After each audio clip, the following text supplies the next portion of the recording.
Hello बच्चों, last turn पे हम लोग क्या कर रहे थे। लास्ट टर्न पे मैंने 2-3 सवाल टाइप 2 में ही कराए थे। कुछ अलग अलग तरह के सवाल मैंने कराए थे। क्या थे कि भाई एक कंपाउंड का मोलर मास क्या हो सकता है मिनिमम, कि भाई उसमें इतना परसेंट ये एलिमेंट है और इतना परसेंट ये एलिमेंट है। तो कैसा तरीका, क्या क्या तरीका अपनाया था वो तुमने देख लिया था। ठीक है, लोएस्ट कॉमन मल्टीपल एलसीएम ले लिया था उनका, वो चेक कर लिया होगा तुम लोगों ने। ठीक है, दूसरा मैंने एक तरह का सवाल और कराया था। उसमें क्या था, उसमें क्या किया था, उसमें भाई क्या गिवन था कि भाई अगर तुम्हें प्रोडक्ट इतना तो एटलीस्ट बनाना ही बनाना है, तो रिएक्टेंट कितने, कम से कम कितना लेना होगा, वो तरह का क्वेश्चन कराया था। फिर मैंने एक टाइप 3 रिएक्शन स्टार्ट कर दी थी, जिसपे क्वेश्चंस आज हम लोग करने वाले हैं। और ठीक है, जिसको हम और अच्छे से पढ़ेंगे, that is reactions involving percentage yield. आज का जो मेन टॉपिक है वो है रिएक्शंस इन्वॉल्विंग परसेंटेज यील्ड, जिसकी शुरुआत पहले ही हो चुकी थी। कल हम लोगों ने बात की थी, अगर भाई एक रिएक्शन है, कोई भी है, ए से मान लिया 3B रिएक्शन है, ए से 3B बन रहा है, तो अगर मैं ए के 10 मोल लेता हूं, तो जो बी के मोल बनने चाहिए वो 1 मोल से 3 मोल बनता है, तो 10 से कितना बनेगा, 30 मोल बनेगा। 1 से 3 मोल तो 10 से 30 मोल। लेकिन अगर किसी रीजन की वजह से इस रिएक्शन की जो यील्ड है वो सिर्फ 50% रह गई, इस रिएक्शन की जो यील्ड है वो 50% रह गई। यील्ड 50% होने का मतलब क्या है कि भाई जितना बनना चाहिए प्रोडक्ट उतना बनेगा नहीं, उसका सिर्फ कितना बनेगा, 50%। तो बनना तो कितना चाहिए था, 30%, लेकिन उसका बनेगा 50%। यानी बनने चाहिए थे 30 मोल, लेकिन बन के रह कितने जाएंगे, सिर्फ 15 मोल बन के रह जाएंगे, क्योंकि यील्ड सिर्फ 50% है। ठीक है, तो सिंपल सा फॉर्मूला था परसेंट यील्ड का, क्या कि भाई जो एक्चुअल में जो प्रोडक्ट बना है वो अपॉन बनना कितना चाहिए था इंटू 100। जैसे बना कितना है 15, बनना कितना चाहिए था 30, तो बना है 15 एक्चुअल में, और थ्योरेटिकली बनना कितना चाहिए था 30, तो 15 अपॉन 30 इंटू 100, तो कितना परसेंट हो जाएगा, 50% यील्ड आ जाएगी। ठीक है, यही हम लोगों ने लास्ट टर्न पे पढ़ा था। ठीक है, आगे बढ़ते हैं, एक और सवाल करते हैं, एक छोटा सा सिंपल सा। एक रिएक्शन दे रखी है, 2A से क्या बन रहा है, 5B बन रहा है। 2A से जो बन रहा है वो बन रहा है 5B। 2A से बेटा 5B बन रहा है। ठीक है, अब 2A से 5B, इस रिएक्शन की यील्ड कितनी दे दी मेरे को, 80% दे दी है। 2A से 5B, इस रिएक्शन की यील्ड है 80%। अब इस रिएक्शन की यील्ड अगर 80% है, और मेरे को दे दिया इसमें प्रोडक्ट जो बना वो 40 मोल बना।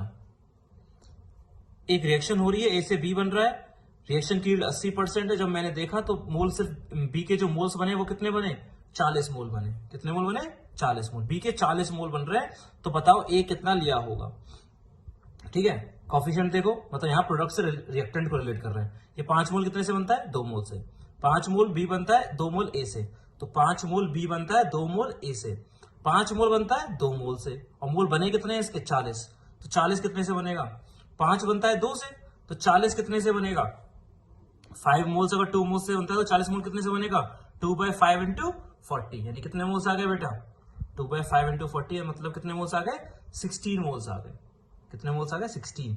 लेकिन अभी ये आंसर नहीं हुआ है, ये आंसर नहीं है अभी। आंसर क्या होगा, क्योंकि बेटा ये तो आंसर तब होता जब यील्ड कितनी होती है इसकी, 100% होती। कुछ दिया नहीं होता यहाँ पर, इसका मतलब 100% यील्ड मानते हैं। तो अगर यहाँ कुछ नहीं दिया होता तो मैं इसको कितने मोल्स मानता, 16 मोल मानता, कि भाई ए जो है 16 मोल लिया होगा। लेकिन यील्ड कितनी दे रखी है बेटा, 80%। तो एक गलती बच्चे क्या करेंगे बहुत सारे, कि इस 16 मोल का क्या कर दोगे, 80% कर दोगे, 80/100 कर दोगे। लेकिन वो बिल्कुल गलत है। 16 का 80/100 नहीं करेंगे, 16 का 100/80 करेंगे। 80/100 ना करके 100/80 करा जाएगा। क्यों, क्योंकि मैं इस केस में उल्टा रिलेट कर रहा हूं। ये 16 मोल जो है ना, ये 40 मोल जो है वो ये खुद किसी का 80% है। समझ रहे हो, this 40 mole is 80% of something, and that something can be calculated by 40 into 100/80। ये जो 40 मोल है भैया, ये नहीं कि इतना बनना चाहिए। क्वेश्चन में ये नहीं दे रखा कि भाई बी जो है वो 40 मोल बनना चाहिए। क्वेश्चन में दे रखा है बी जो है 40 मोल बना है, बी जो है वो 40 मोल बना है। तो पहले मैंने क्या करा, बी अगर 40 मोल बना है तो ए कितना लेना चाहिए, 16 मोल। अब तुम खुद ही सोचो, ये 16 मोल तो तब लेना होता जब यील्ड 100% होती। अब तुम खुद सोचो, अगर 16 का 80/100 कर दोगे, इसका 80% कर दोगे, तो ए के मोल्स तो क्या हो जाएंगे बेटा, कम हो जाएंगे ना।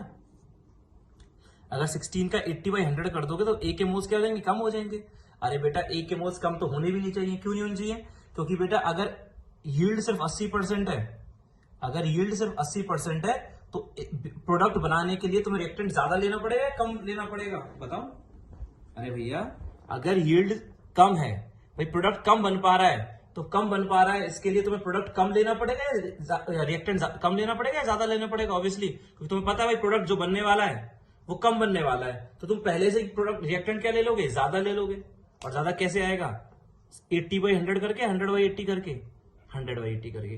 किसी को अगर ये नहीं समझ में आ रहा है तो मैं क्वेश्चन को एक्स मोल से करा देता हूं। चलो दूसरे तरीके से कर लेते हैं। मैंने इसका आंसर तो निकाला, 16 × 100/80 कितने मोल आ गया, 20 मोल आ गया। क्योंकि 100/80 इसलिए करा है क्योंकि मैं उल्टा रिलेट कर रहा हूं, प्रोडक्ट से रिएक्टेंट को रिलेट कर रहा हूं, तो मैं 100/80 किया करूंगा। जब मैं रिएक्टेंट से प्रोडक्ट को रिलेट करूंगा तो 80/100 करूंगा, क्योंकि प्रोडक्ट इतना बनना चाहिए लेकिन बना 80% है, तो 80/100। लेकिन प्रोडक्ट से जब रिएक्टेंट को रिलेट करूंगा तो 80/100 ना करके 100/80 करा करूंगा, क्योंकि ये खुद किसी का 80% है। ये जो 16 है वो खुद किसी का 80% है, तो उसका 100/80 करना पड़ेगा। तो नहीं, ये नहीं है तो दूसरे तरीके से एक दूसरा मेथड भी लिख लेते हैं। दूसरा तरीका क्या होगा इसे करने का, दूसरा तरीका होगा बेटा, मान लिया ए के कितने मोल्स ले लिए, एक्स ले लिए, तो 2 से कितना बनता है, 5। तो 2 मोल ए से बनता है 5 मोल बी, 2 मोल ए से बनता है 5 मोल बी। 2 से बनता है 5, तो एक्स से कितना बनेगा, 2 से बनता है 5, तो एक्स से कितना बनेगा, तो एक्स मोल ए से बनेगा 5/2 इंटू एक्स मोल बी।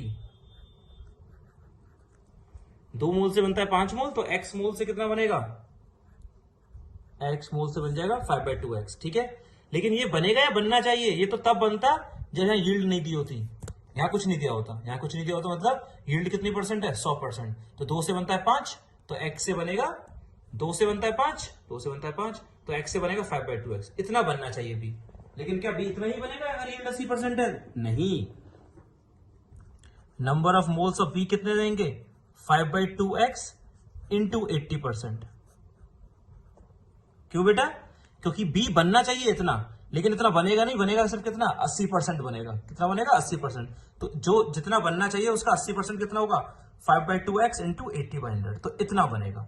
बनना चाहिए इतना, लेकिन उसका बनेगा 80%, तो 80% कर दिया। और बना कितना बेटा, वो 40, तो इसे किसके इक्वल कर देंगे, 40 के इक्वल कर देंगे। समझ में आया, उल्टा कर लिया मैंने इसको रिएक्टेंट को प्रोडक्ट से रिलेट कर लिया, प्रोडक्ट रिएक्टेंट से प्रोडक्ट रिलेट कर लिया, जो हम लोग हर सवाल में करते आए हैं। ठीक है, तो 2 मोल से बनता है 5 मोल, तो x मोल से कितना बनेगा, 5/2x। लेकिन ये तो तब बनता जब यील्ड 100% होती। इतना बनना चाहिए, लेकिन बनेगा सिर्फ b कितना, 80%, तो 80% कर दिया। लेकिन बना कितना, 40, तो 40 के बराबर कर दिया। तो यहां से x कितना आ जाएगा बेटा, 40 इंटू 2/5 इंटू 100/80। आ गया बेटा, नहीं आया, वही देखो, 40 इंटू 2/5, 40 इंटू 2/5 इंटू कितना, 100/80, 100/80, एक ही बात है। अच्छा तुम ऐसे कर लो चाहे ऐसे कर लो। ठीक है, तो ये कितना आ जाएगा यहाँ से बेटा, 20 मोल्स आ जाएगा। कितना आंसर आ जाएगा, 20 मोल्स आ जाएगा। समझ गए। तो अगर तुम्हें उल्टा रिलेट करना नहीं आ रहा है तो क्या करा करो, रिएक्टेंट को एक्स मान लिया करो, वरना है आसान, जब प्रोडक्ट से रिएक्टेंट को रिलेट करो तो यील्ड जब निकालो, यील्ड जब दे रखी हो तो उसका 80/100 ना करके 100/80 किया करो। ठीक है, आगे बढ़ते हैं हम लोग। एक और सवाल है, एक अगला सवाल है। इस क्वेश्चन में क्या है बेटा, और थोड़ा एक अच्छा सवाल है ये, है ना। Calculate volume of CO2 at NTP produced on the decomposition of 800 gram of impure sample of calcium carbonate if percentage purity of sample is 40% and percentage yield of reaction is 60%। अब एक यहाँ पर एक और चीज आ गई, that is percentage purity of sample. और ये जो 800 ग्राम सैंपल दे रखा है वो कैसा है, 800 ग्राम जो सैंपल दे रखा है वो कैसा सैंपल है, इम्प्योर सैंपल है। ठीक है, किसका डिकम्पोजिशन हो रहा है बेटा, कैल्शियम कार्बोनेट का। रिएक्शन तुम्हें बहुत बार काम में आई है। Calcium carbonate CaCH CO3 solid को जब डिकम्पोज करते हो तो क्या बनता है, CaO सॉलिड, और एक गैस बाहर निकलती है, कौन सी, CO2 गैस। क्वेश्चन में अभी बाद में समझाऊंगा। मैंने क्या करा, डिकम्पोजिशन करा दिया कैल्शियम कार्बोनेट का। जब कैल्शियम कार्बोनेट को हीट करते हैं हम लोग, ये हीट का साइन है, तो CaO कैल्शियम ऑक्साइड बनता है और एक गैस बाहर निकलती है CO2। ठीक है, हमें इस CO2 गैस का ही क्या बताना है, वॉल्यूम बताना है। ये जो कार्बन डाइऑक्साइड गैस है इसी का हमें वॉल्यूम बताना है एट एनटीपी। वॉल्यूम बाद में बताएंगे, पहले क्या निकालना है, वॉल्यूम बाद में बताएंगे। सबसे पहला काम होगा क्या निकालना, मोल्स निकालना। क्या निकालना, मोल्स। अगर मोल्स आ गए तो काम चल जाएगा। तो बेटा ये देखो, क्या कैल्शियम कार्बोनेट 800 ग्राम है, हाँ है, लेकिन ये 800 ग्राम क्या इम्प्योर है बेटा ये। अच्छा बेटा इस रिएक्शन को बैलेंस करो, कैल्शियम एक है, कैल्शियम एक है, कार्बन एक है, कार्बन एक है, 3 ऑक्सीजन 3 ऑक्सीजन, मतलब पहले से ही बैलेंस्ड है। ठीक है, अच्छा क्या ये 800 ग्राम पूरा का पूरा जो वजन है वो इस CaCO3 का है, नहीं, ये किसका है, इसके अंदर कुछ भी क्या प्रेजेंट है और इम्प्योरिटीज भी प्रेजेंट है। मतलब ये जो 800 ग्राम है, उस 800 ग्राम में कुछ तो कैल्शियम कार्बोनेट है और कुछ क्या प्रेजेंट है, इम्प्योरिटीज प्रेजेंट है। ये 800 ग्राम पूरा का पूरा प्योर कैल्शियम कार्बोनेट नहीं है, क्योंकि क्वेश्चन में गिवन है। लेकिन ये बताओ कि रिएक्शन इम्प्योरिटीज की होगी या सिर्फ प्योर कैल्शियम कार्बोनेट की होगी? हर कोई बोलेगा सिर्फ प्योर की होगी, इम्प्योरिटीज तो ऐसे ही पड़ी रहेंगे। तो ये बताओ क्या कैल्शियम कार्बोनेट 800 ग्राम है? नहीं। क्या इम्प्योरिटीज भी रिएक्शन करेंगी? नहीं। रिएक्शन कौन करेगा? सिर्फ CaCO3। तो हमें सिर्फ क्या निकालना पड़ेगा कि भाई कैल्शियम कार्बोनेट, ये जो 800 ग्राम सैंपल लिया है उसमें प्योर कैल्शियम कार्बोनेट कितना है। तो प्योरिटी कितनी दे रखी है बेटा? 40%। जो सैंपल तुमने 800 ग्राम जो अशुद्धियों के साथ, जो इम्प्योरिटीज के साथ तुमने सैंपल लिया हुआ था, वो कितने, उसका कितना वजन था? जो इम्प्योरिटीज के साथ तुमने क्या लिया हुआ था? जो इम्प्योरिटीज के साथ तुमने कैल्शियम कार्बोनेट का सैंपल लिया हुआ था, उसका वजन कितना था? 800 ग्राम। लेकिन उस 800 ग्राम सैंपल में कैल्शियम कार्बोनेट भी है कुछ और इम्प्योरिटीज भी हैं। कितना कैल्शियम कार्बोनेट है? सिर्फ प्योर कितना है? वो 40% प्योर है। मतलब 800 ग्राम इम्प्योर सैंपल है, उसमें सिर्फ कितना प्योर है? 40%। इसका मतलब इसमें कैल्शियम कार्बोनेट जो है वो 800 इंटू 40% है। 800 इंटू 40%, 800 इंटू 40% आ जाएगा। ठीक है, कितना आएगा बेटा ये? 320 ग्राम। कितने ग्राम? 320 ग्राम। ये प्योर है। 800 ग्राम इम्प्योर था। 800 ग्राम तो क्या था? इम्प्योर सैंपल था। 800 ग्राम इम्प्योर सैंपल है और उसमें इस 800 ग्राम में क्या क्या है? CaCO3 भी है और इम्प्योरिटीज भी है। और CaCO3 कितना है सर? 40%, क्योंकि वो 40% प्योर है, 60% क्या है? इम्प्योरिटीज है। 40% ही प्योर है, तो उसका 40% निकाला तो कितना है? 320 ग्राम। इसका मतलब जो 800 ग्राम सैंपल लिया है तुमने, उस 800 ग्राम सैंपल में 320 ग्राम तो कैल्शियम कार्बोनेट है और बाकी बचता है जो 800 ग्राम में से 320 ग्राम तो कैल्शियम कार्बोनेट है और बचता कितना है? 480 ग्राम। वो जो 480 ग्राम है वो किसका वजन है? वो इम्प्योरिटीज का वजन है। ठीक है, इम्प्योरिटीज से मेरा कोई लेना देना नहीं है। इस 320 ग्राम कैल्शियम कार्बोनेट का मास निकल गया। क्या मास से काम चल जाएगा? मोल्स निकालने पड़ेंगे। हर कोई बोलेगा कि मोल्स निकालने पड़ेंगे। तो मोल्स कितने हो जाएंगे बेटा? Given mass upon molar mass. कितने आ जाएंगे बेटा? 3.2 मोल्स।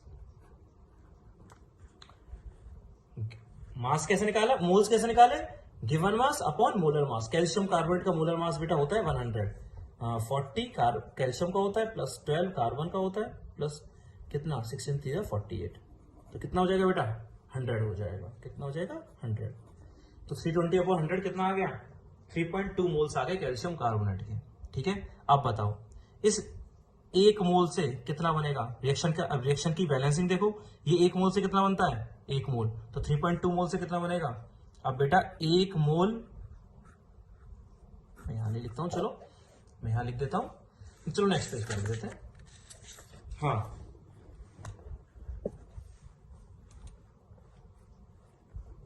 हाँ जी बेटा, 1 मोल कैल्शियम कार्बोनेट से कितना CO2 बनता है? 1 मोल CO2 बनता है, दिख रहा होगा। ये रहा बेटा, 1 मोल कैल्शियम कार्बोनेट से बनता है 1 मोल CO2। 1 मोल कैल्शियम कार्बोनेट से 1 मोल CO2। ठीक है, और मोल्स कितने आए थे बेटा CaCO3 के? 3.2। तो 3.2 मोल CaCO3 से कितने मोल CO2 बनेगा? 3.2 मोल CO2 बनेगा। 1 से बनता है 1, तो 3.2 से बनेगा 3.2 मोल CO2। ठीक है, लेकिन इतना बनेगा नहीं। क्यों नहीं बनेगा? इतना बनना चाहिए।